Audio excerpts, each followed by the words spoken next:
By portfolio, I mean having something to showcase about what you're qualified to do or what you have been able to do in the past. You have something to show to them. You have earned the bragging rights. Now you need to tie that with what is the benefit that a publication is going to get out of publishing your content. I mean, we live in a wild, wild world. Lots of good ideas get rejected every day, every day.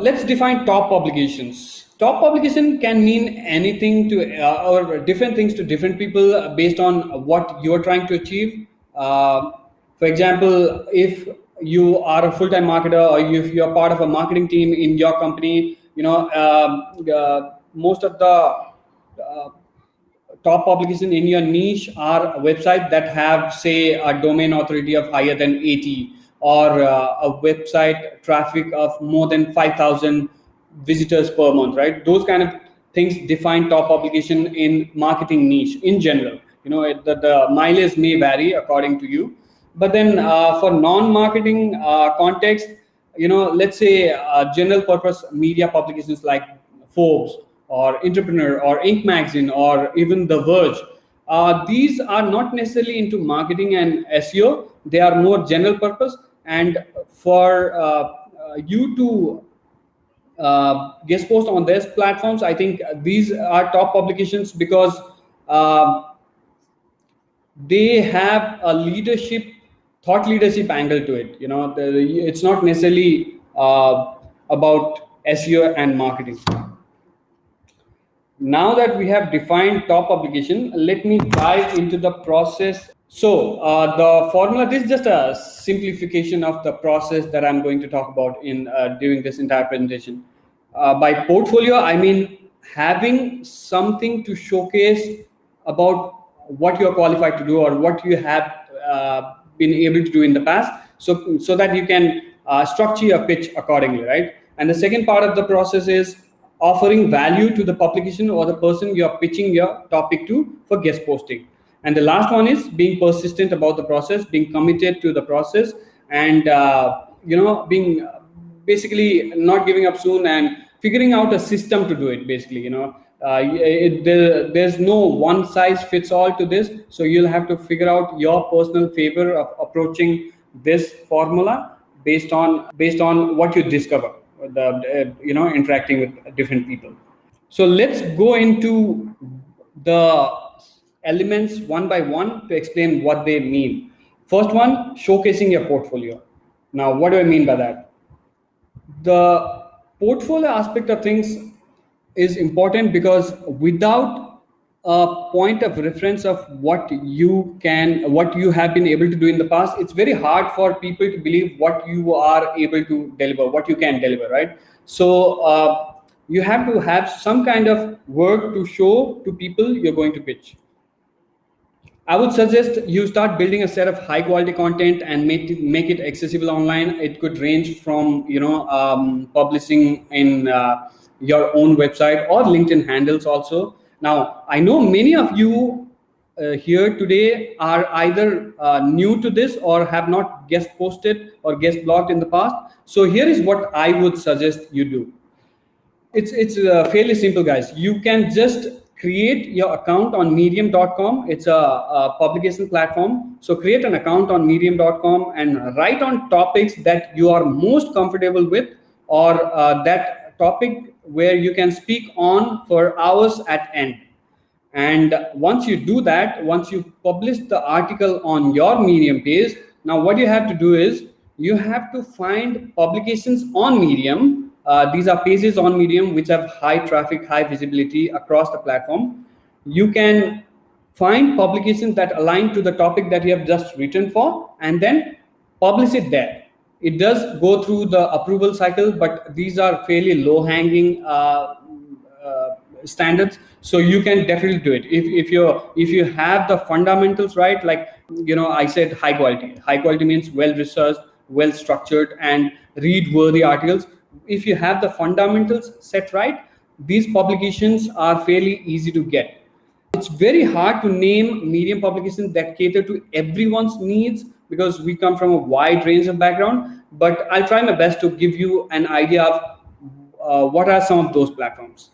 So Alt4, Forge, the Hacker Noon, and the Hacker Now, the Mission, the Startup. These are all medium publications that have done fairly well in the past to acquire a large number of subscribers and get a lot of traffic to their publications.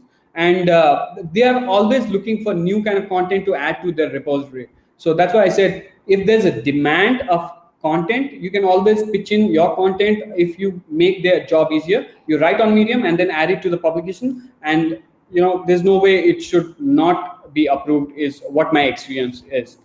And the other idea to go around this is you have to if you're already associated with a good brand name. For example, I when I was working for Freshworks, guest posting was a lot easier because you can leverage that to do guest post. What I did was, if I wrote a high quality blog for a brand like Freshworks, I would identify a number of republication sites which look something like this: business to community, customer think, small business trends.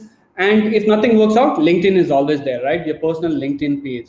So you can always republish your original content to these platforms after a 15 days period of time to not conflict with your SEO ranking. So once you do that, your visibility of the article is widened, right? Now you have a wider audience who will read your article. So that's another way to make build your content portfolio so that you can aim higher for top publications. The third trick that is somewhat my favorite, which I have used multiple times in the past, is you can use a simple search term in Google to find articles that are always looking to publish new content on their site, so that your guest post is easily approved. And what do these sites look like? Let me not give you the name of the site because again it's a wide range, but let me give you an example of how you can do it. For example, I remember someone in the Google form asked me a question about how can they find publications related to the niche of Kubernetes, right? So here's what you can do. You can just go to Google search, our best friend on internet, right?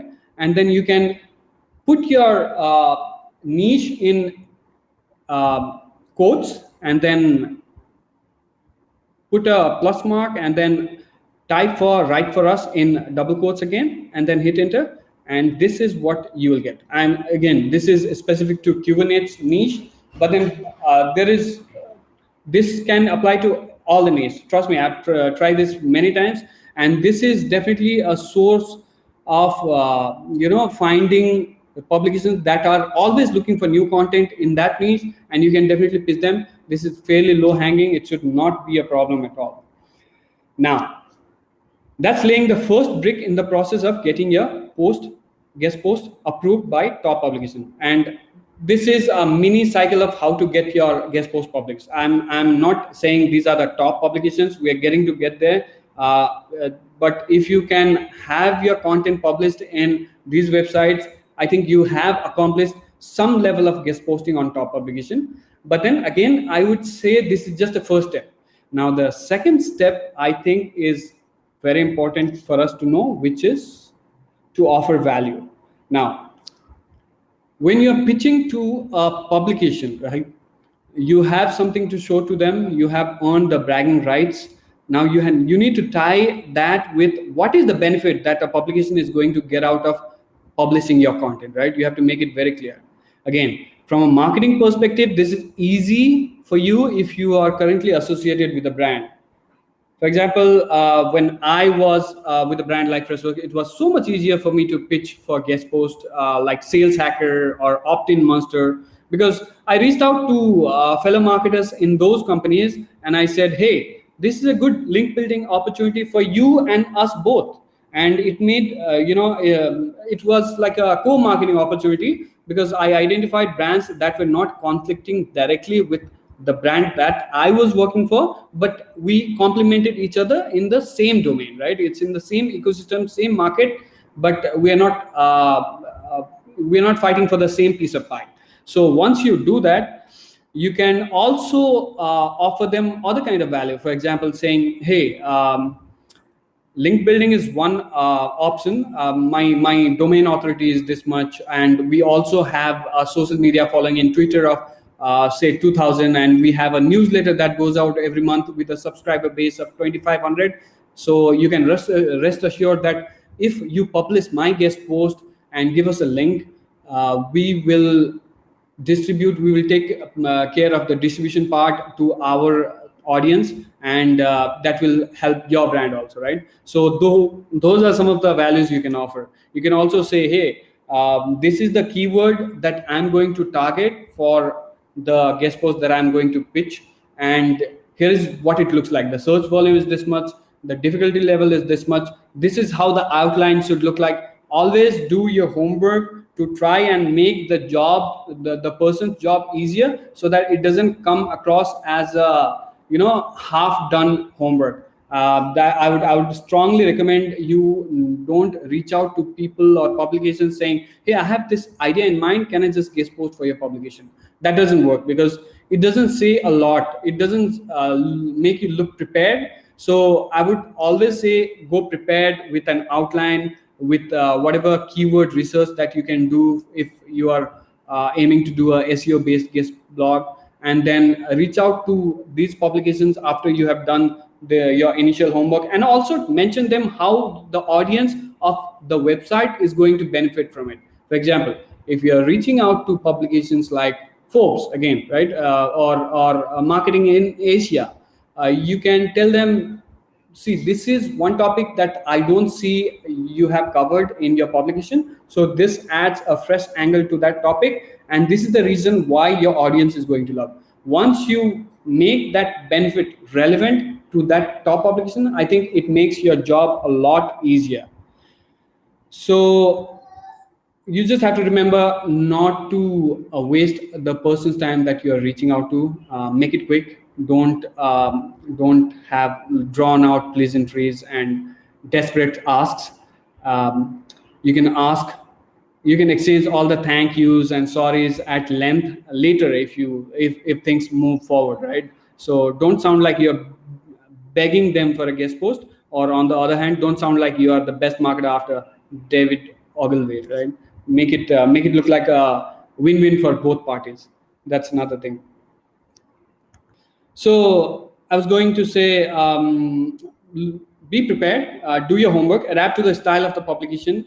Make sure you do some research on what they've done in the past, what kind of content are a hit in that publication already, and make it fit like a glove in their scheme of marketing things, right? For example, one of the recent publications that I reached out to, when I presented a pitch to them, what I did was, in the outline that I prepared, I interlinked one or two articles of the same website in the outline, so that it looked like it was a native blog. It felt like it belonged to them. It wasn't like a outside party coming and writing it. So they appreciated that. It works because it sounds like them, right? Familiar.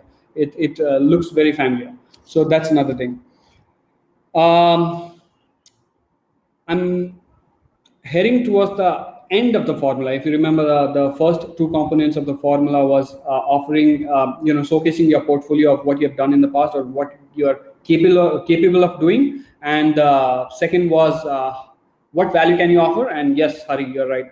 The last part is persistence, and I think this is very important. I'm not saying it out of just a motivational standpoint, but it's very important to be realistic about this whole process also, right? You'll be rejected, you'll have to make peace with it.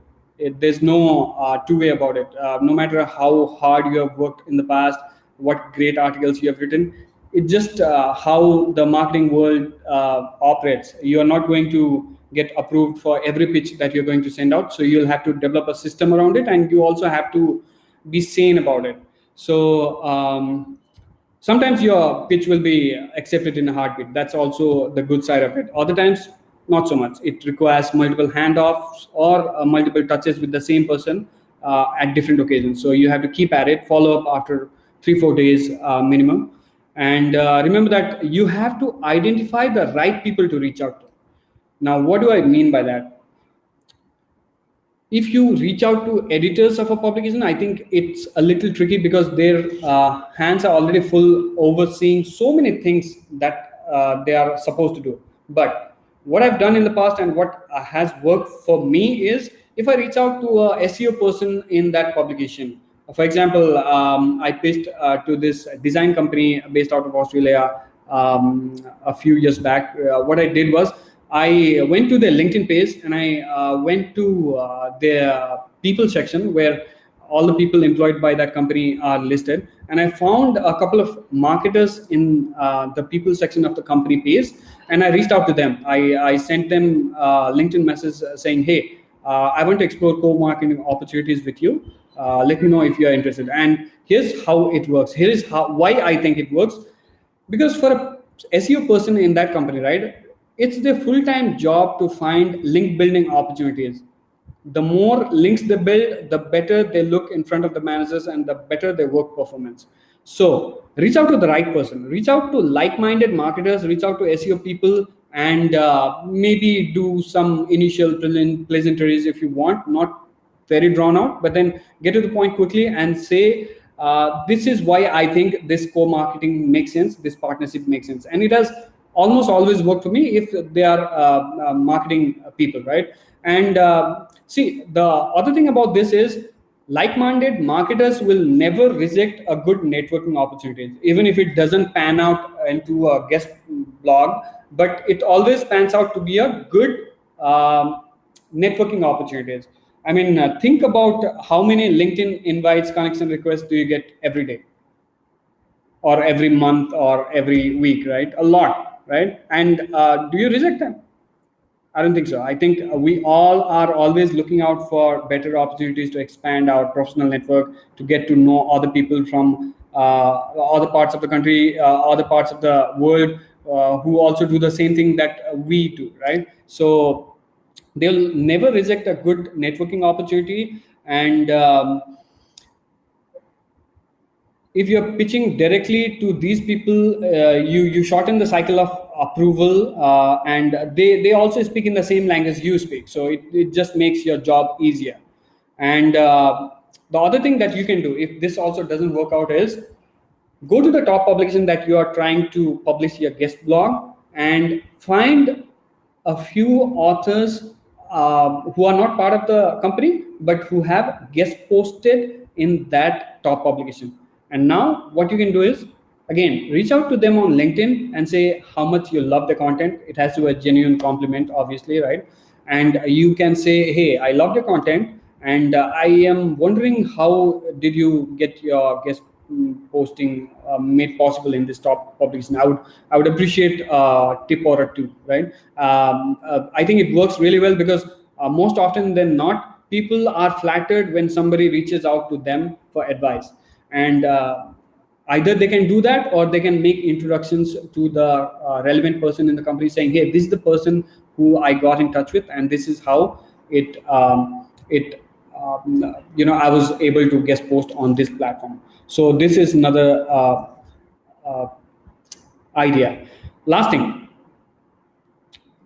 it's going to be a shortcut, and it's not the best strategy that I would recommend. But again, if you are desperate about it, and if you really don't have time and passion to follow the process that I just outlined earlier, look for shortcuts. Look for shortcuts like name drop a mutual connection that you might have between the editor of the publication or the marketer working in a certain publication that you're trying to reach out to, and someone like a mutual connection.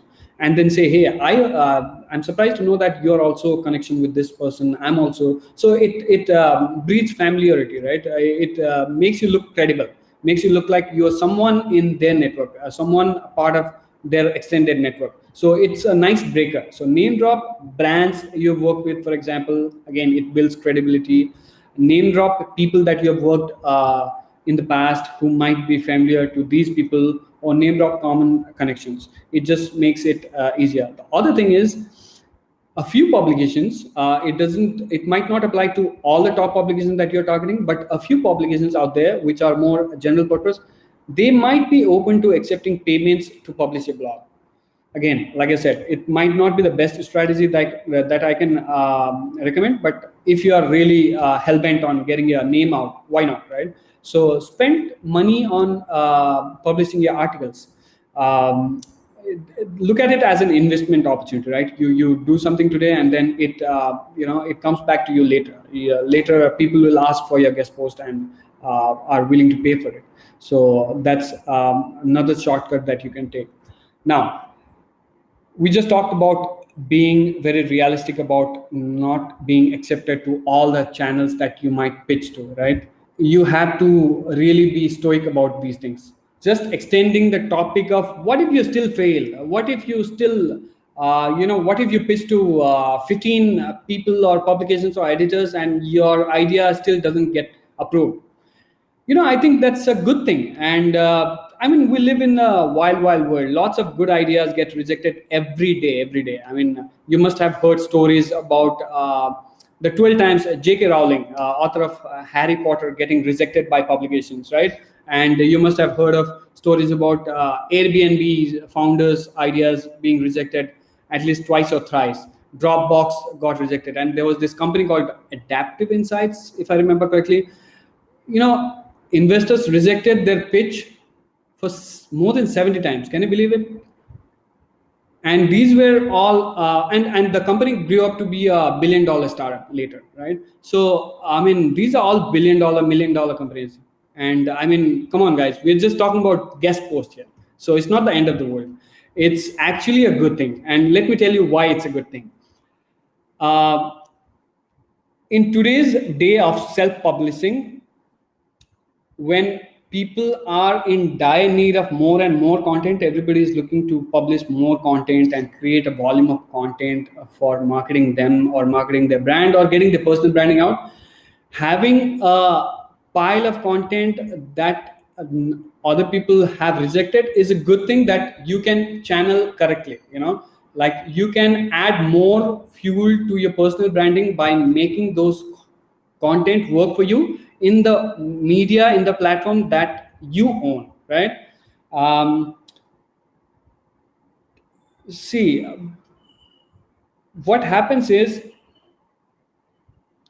if you fail, you can always use that publish. It doesn't mean your content is garbage. Let me clarify that first. Like I said, if you have gotten the fundamentals of good writing, good research, and good distribution, I think you're already a good guest blogger. So there's no doubt about it. And if you have figured those things out and still your pitch gets rejected, that doesn't mean your pitch, your content is garbage. It just means that the person that you are reaching out to, or the publication that you reached out to, are maybe too busy with a lot of things in their kitty, in their work. So they are not able to expand their attention to the pitch that you sent, or it might have just have landed it in that trash folder. There's no reason to take it personally. And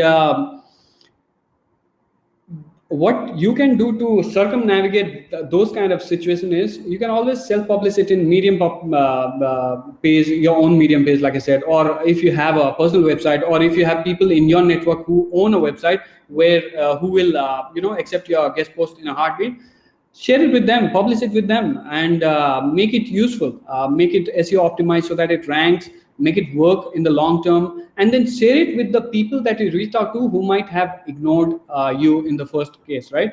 And they might later see the value in the kind of writing that you do, in the kind of research or guest post that you have done, and then they might reach out to you at a later stage. So don't take it personally, is all I can suggest. And if nothing, just post it regularly on LinkedIn, or make it a Twitter thread, and publish it as blog, and then distribute it like crazy, and then make it work for you.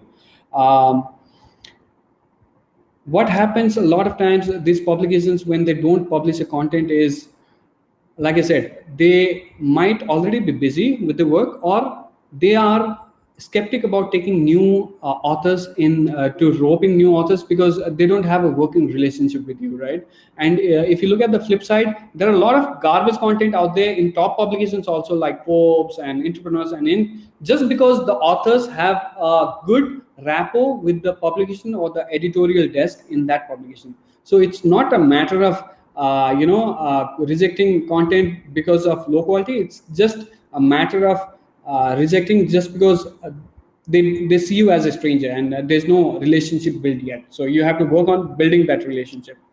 So that's what I would say. And to conclude, I would say that pitching your content for guest posting on top publication is also like selling your product. It's like a sales job.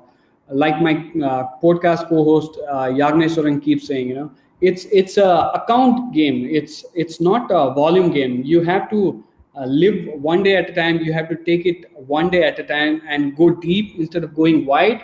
That's how you build relationships. That's how you make things happen.